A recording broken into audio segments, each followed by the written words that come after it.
You have to enjoy the journey. If you wait until you reach your goal to celebrate, it's mentally debilitating. So you have to have monumental steps along the way. Set very doable goals as you're trying to reach the impossible thing. Me being a TV star, every single body I knew told me, that's impossible. You go work with your father and your brothers for construction. So when I was in high school, I worked construction with my father. I hated it. It's good money right here. I kept looking on TV, man. I am the world's best at getting into situations and the world's worst at getting out. Because sometimes it's become so complicated.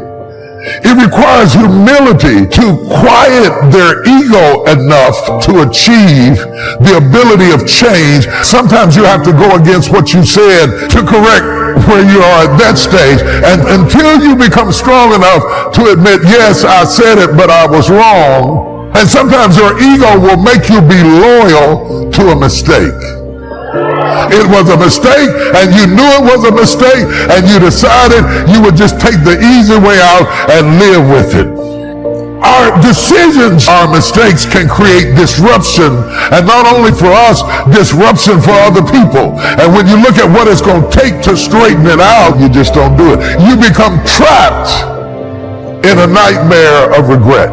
You'd be surprised how long you can live a life where you clap like you're free, you talk like you're free, but you're really not free at all because you are trapped in a complicated situation. You can't get out, you're just stuck. And so you clap stuck, and you sing stuck, and you go to work stuck, and you come home stuck. And yes, you get your dance in every now and then, but you go back stuck because dancing doesn't bring about change. We must give our permission to fear to immobilize us. Whatever challenges or difficulty that it is, you got to handle it. Will it be easy? No. Will it be challenging? Yes. A friend of mine who's addicted to crack cocaine for years, he was talking about how challenging it was. What do you want me to tell you? That it's going to be a picnic? No. It's going to kick your butt? Yes, it is. But that's just what you must go through in order to get where you want to go, and you are strong enough to do it. No more distractions. The older we get, the more we realize we're not going to be here forever. Life is flying by. It seems like just the other day I was in high school. Now that I'm 35, I think, where has this time gone? I'm kidding y'all, I'm 39. But when you realize how fast time is going, it should bring a sense of urgency, a sense of focus. Your assignment has an expiration date. Your time on this earth is not unlimited. When Jesus was about to be crucified, the scripture says he set his face toward Jerusalem because his hour had come. No more going to the desert, feeding the 5,000. No more waiting for the woman at the well. No more stopping by Zacchaeus' house for dinner. Those things were fine for a season, but now he didn't have time for distractions. His hour had come. God is saying to you, your hour has come. If you're going to reach your highest potential, you have to do like Jesus and set your face. You can't be distracted by things that are keeping you from your purpose. You don't have time to waste worried about what people think about you. Your time is too valuable to respond to every critic, every negative comment, try to convince people that you really are okay.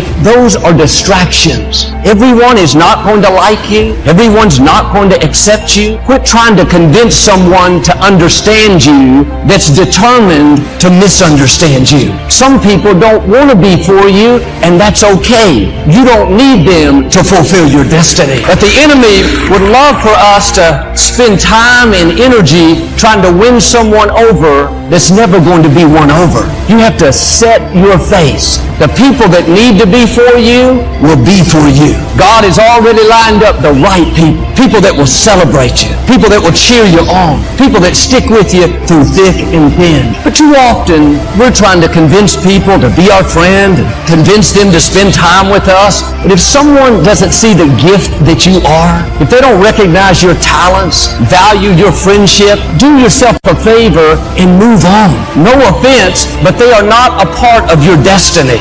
You don't have to play up to people, let them manipulate you, hope that they call. Maybe they'll include you in their group. Or the people God has for you don't have to be talked into liking you. You won't be able to keep them away. They'll light up when you walk in the room. They can't wait to spend time with you. They'll go out of their way to do you favor. Now don't waste another minute trying to convince someone to like you, to call you, to come see you. If you have to talk them into it, they are not for you. They are a distraction. Well, Joel, these people at work are saying negative things about me. They're trying to make me look bad. It's not your job to straighten them out. Let God fight your battles. Let God be your vindicator. You're not supposed to engage in every conflict. Don't fight battles that are not between you and your destiny. Most of the things that come against us are simply distractions. You have to keep your face set. It takes discipline to say, I am not going to respond, not going to waste my valuable time.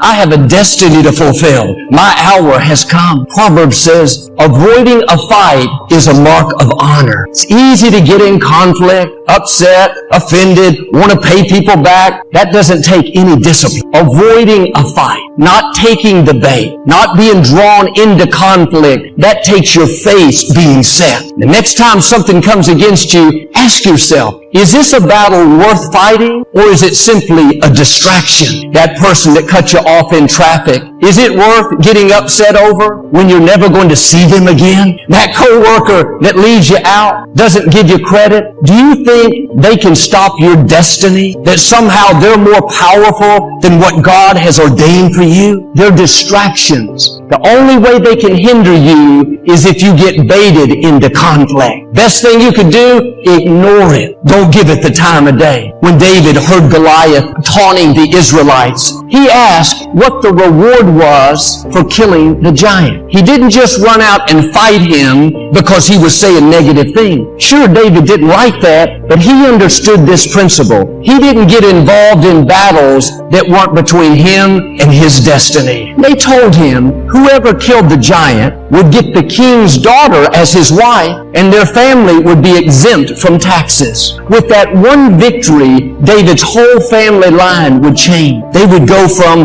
a low-income family of shepherds to royalty. They would be in the king's family. David thought, this is a battle worth engaging. This is worth spending my time and energy. I'm not saying to be passive and don't fight any battles. I'm saying to look at what the spoils are. Will it just feed your ego? You paid them back. You made them look bad. Or will it propel you into your destiny? We fight too many battles that don't matter. They're talking about me. I'm going to go straighten them out. After you straighten them out, someone else will start talking. Here's what I've learned. Nobody talks about people that aren't doing anything. Nobody tries to discredit someone that doesn't have any influence. The reason they're talking about you is because you're a difference maker. You're a world changer. They can see the gifts, the influence, the favor on your life. The brighter the light, the more the heat. The higher God takes you, the more people are going to see you. And sometimes, instead of celebrating you, people will get jealous, try to pull you down, get you into conflict. Don't take the bait. It's a distraction. Keep your face set. Stay focused on your purpose. Before David faced Goliath, his father asked him to take lunch to his brothers that were in another city on the battlefield. David arrived and gave the lunch to his oldest brother. He was jealous of David. He said in front of everyone, "What are you doing here, David? What did you do with those few sheep you're supposed to be taking care of?" Instead of thanking David for traveling several days, he insulted him, tried to belittle him. Now David had killed a lion and a bear with his own hands. He was young, but he was not a weakling. I have no doubt he could have taken care of his brother. But David thought, what are the spoils? What good is it going to do me if I embarrass my brother in front of his peers like he did me? He realized all that would do was feed his ego. There was no reward. The scripture says David turned and walked away. He ignored it. One reason we're talking about him is he knew which battles to fight. He didn't engage in every conflict.